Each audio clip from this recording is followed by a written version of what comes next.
അല്ലാഹുവിന്റെ പരിശുദ്ധമായ ഖുർആൻ ഓതുന്നത് കേട്ടിട്ട് അതിനെ നിസാരമാക്കുന്നവർ, അതിനെ ബഹുമാനിക്കാത്തവർ, അതിനെ പരിഗണിക്കാത്തവർ, അള്ളാഹു നമ്മളെ കാത്തിരക്ഷിക്കുമാറാകട്ടെ.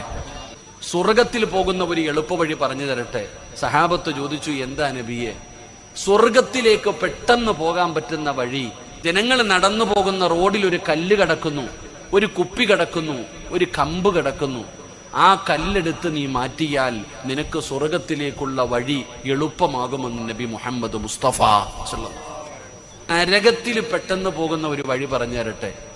അള്ളാഹുവിന്റെ വിശുദ്ധമായ ഖുർആനിലെ ഒരായത്ത് പഠിച്ചിട്ട് മറന്നു കളഞ്ഞാൽ മതി. അള്ളാഹു നമ്മളെ കാക്കുമാറാകട്ടെ. ഈ പഠിച്ച സൂറത്തുകളും ആയത്ത് അത് നമ്മൾ നോക്കാറില്ല. കാരണം ഖുർആനല്ലേ, അത് ഉസ്താദന്മാർക്കുള്ളതല്ലേ. അത് നമ്മൾ നിസാരമായി കാണുകയാണ്.